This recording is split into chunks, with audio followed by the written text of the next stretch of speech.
அஜித் குமார் நடிப்பில் மகள் திருமேனி இயக்கத்தில் வெளியான திரைப்படம் தான் விடாமுயற்சி. லைகா தயாரிப்பில் அனிருத்தின் இசையில் வெளியான இப்படம் சற்று கலவையான விமர்சனங்களை தான் பெற்று வருகின்றது. அஜித் மற்றும் மகள் திருமேனி காம்போவில் முதல் முறையாக ஒரு படம் உருவாகின்றது என்றதும் ரசிகர்களின் எதிர்பார்ப்பு அதிகரித்தது. பொங்கலுக்கு வெளியாவதாக இருந்த விடாமுயற்சி திரைப்படம் தற்போது பிப்ரவரி 6ஆம் தேதி மிகப்பெரிய எதிர்பார்ப்பிற்கு மத்தியில் ரிலீஸ் ஆனது. அஜய் படங்களில் இருக்கும் விஷயங்கள் எதுவும் விடாமுயற்சி திரைப்படத்தில் இல்லை. மாஸ் காட்சிகள், பஞ்ச் வசனங்கள், ஓபனிங் பாடல், ஸ்லோ மோஷன் காட்சிகள் என எதுவுமே இப்படத்தில் இல்லை. இது பொதுவான ரசிகர்களை திருப்திப்படுத்தினாலும் அஜித் ரசிகர்களை அந்த அளவிற்கு திருப்திப்படுத்தவில்லை என்று தெரிகின்றது. விடாமுயற்சி கதையில் இதுவே அஜித்திற்கு அடுத்த லெவலில் இருக்கும் ஹீரோக்கள் நடித்திருந்தால் ஒருவேளை பாசிட்டிவான விமர்சனங்களை பெற்றிருக்கும். அஜித் போன்ற ஒரு உச்ச நட்சத்திரம் இக்கதையில் நடித்ததால் தான் இந்த அளவிற்கு இப்படம் கலவையான விமர்சனங்களை பெற்று வருகின்றது. விடாமுயற்சி திரைப்படத்தின் கதையை பொறுத்தவரை அஜித் ஒரு சாதாரண மனிதர். ஒரு சாதாரண மனிதர் ஒரு பிரச்சனையை எப்படி கையாள்வார்களோ அது போலதான் அஜித் படத்தில் தனக்கு வரும் பிரச்சனைகளை கையாண்டு இருக்கின்றார். இது அஜித்தின் ரசிகர்களுக்கு சற்று ஏமாற்றத்தை கொடுத்துள்ளது.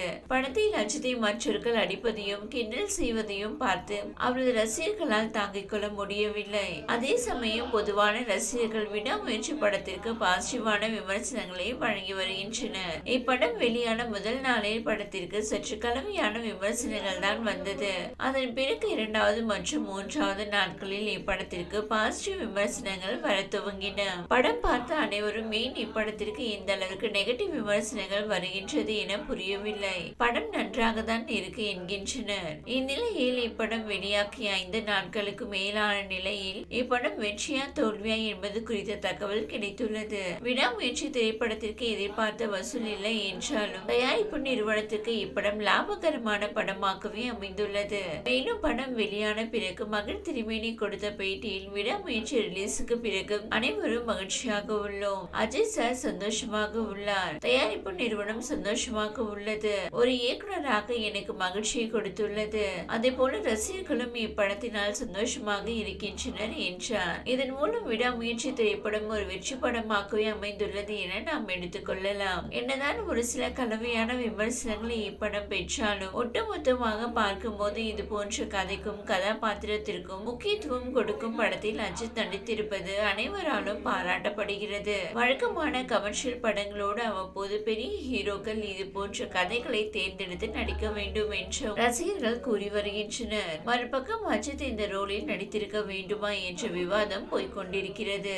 இந்த சமயத்தில் மங்காத்தா படத்தின் போது வெங்கட் பிரபு கொடுத்த ஒரு பேட்டி இணையத்தில் வைரலாகி வருகின்றது. அந்த பேட்டியில் வெங்கட் பிரபு மங்காத்தா படத்தை பற்றியும் அஜித்தின் கதாபாத்திரம் பற்றியும் பேசியிருக்கிறார். அவர் கூறியது என்னவென்றால், அஜித்தை படத்தில் ரொம்ப கெட்டவரா காட்டுறோமே என நினைத்து பயந்தேன். ரசிகர்கள் எப்படி எடுத்துக்கொள்வார்களோ என குழப்பமாக இருந்தேன். இது குறித்து அஜித்திடம் ஒருமுறை பேசினேன். அப்போது அவர், நான் ஒரு நடிகர், நான் ஒன்னும் சிஎம் ஆகணும்னு ஆசைப்படலையே, நடிகராக வேண்டும் என்றுதான் ஆசைப்படுகிறேன். இது போல வித்தியாசமான கதாபாத்திரங்கள் நடிக்கதான் எனக்கு ஆசை என கூறியதாக வெங்கட் பிரபு தெரிவித்துள்ளார். எனவே அஜித்தை பொறுத்தவரை இந்த இமேஜை பற்றி கவலை இல்லை என தெரிகின்றது. கதாபாத்திரம் வித்தியாசமாக இருக்க வேண்டும். அப்படி இருந்தால் அஜித் தில்லாக அந்த கதாபாத்திரத்தில் தன் இமேஜை மறந்து நடிப்பார். அதுபோலதான் விடாமுயற்சி திரைப்படத்தில் அஜித் நடித்திருக்கிறார் என்பது குறிப்பிடத்தக்கது. இந்த வீடியோ உங்களுக்கு பிடித்திருந்தால் லைக் செய்யுங்க. மேலும் இதுபோல் வீடியோ தொடர்ந்து பார்க்க நம்ம ஒரு சேனலை சப்ஸ்கிரைப் மற்றும் ஃபாலோ செய்யுங்க.